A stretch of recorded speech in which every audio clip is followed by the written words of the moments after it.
So we had an upgrade to the SBC Outlook today, this afternoon. I thought I'd post an update here real quickly. We now have an enhanced risk here in parts of central Pennsylvania and eastern Ohio here. And this is driven by the wind threat, okay? So now we have a risk of winds exceeding 75 miles per hour, um, hurricane force within this hatched area, and a 30% wind risk, which means 30% chance of winds exceeding that value within 25 miles of a point, okay? And then within this slight risk, you have the hatched area as well. The potential is less, which is 15% of winds exceeding 75 miles per hour in this hatched area, okay?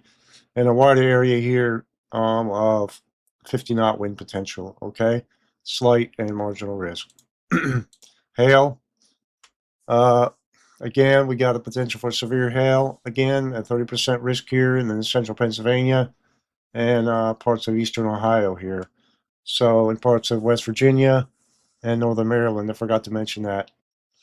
Severe hail risk goes all the way back to Mount Vernon, Illinois now, which means we could have hail 2 inches in diameter anywhere in this quarter, okay? Outside of the hatched risk, um, we still have the risk of hail, but likely to be an inch in diameter.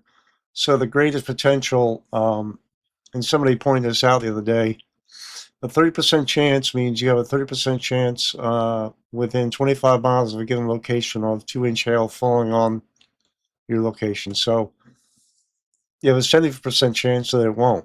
So still not a high chance, right? But you need to be mindful of this threat today.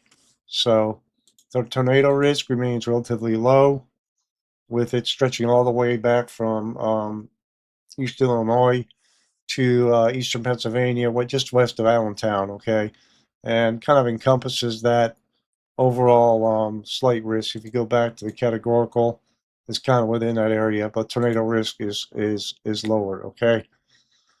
And that's mostly driven because of the lapse rates are not in the dry air loft and lack of, let's just say there's a capping inversion too, and it's going to be hard for surface-based convection to get going here. So let's be mindful of that. So what's driving this wind threat? On the left-hand side, you have the beginning of the storms about 3:30 p.m.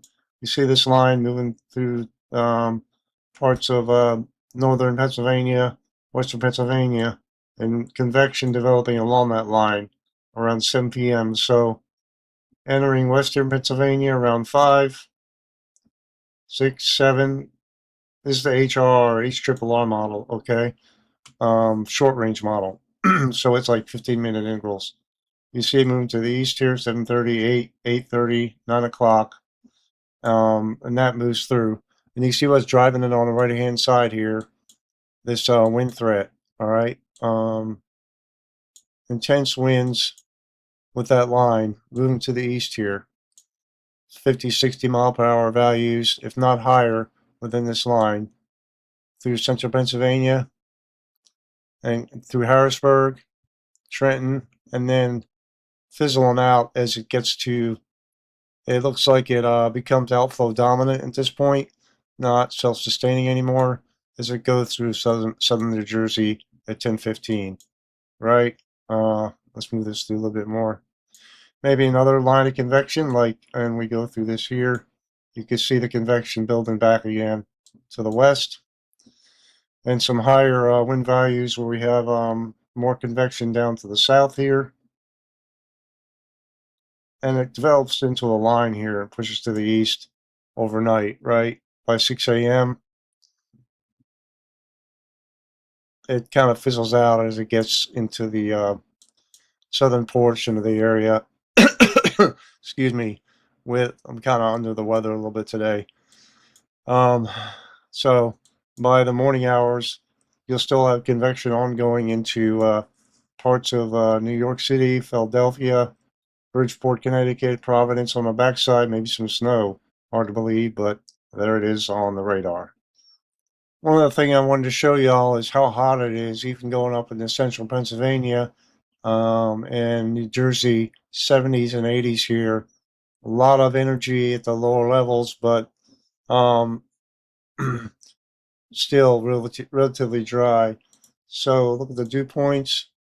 See the 40s and 50s here, even with the warm temperatures. So with dew points being so spread from the temperature, you have um, not a lot of luck in getting the surface-based convection going here. Okay, so that's why the um, low chance for tornadoes here. With the exception, I would say, probably down in the southern, southwestern part of this forecast area with the severe weather outlook. Go back to that for today.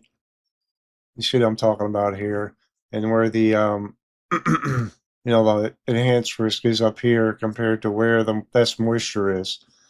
So tornado risk, like I said, the lowest part of this whole forecast for today.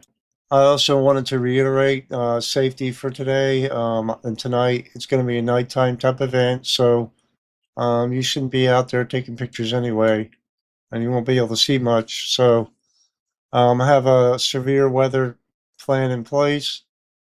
No weather radio. Multiple ways to receive alerts, and just be mindful of what's going on in your area this evening. I appreciate y'all watching. I hope that you get something out of this, and share with your friends, subscribe, and like, and y'all have a good afternoon and be safe out there.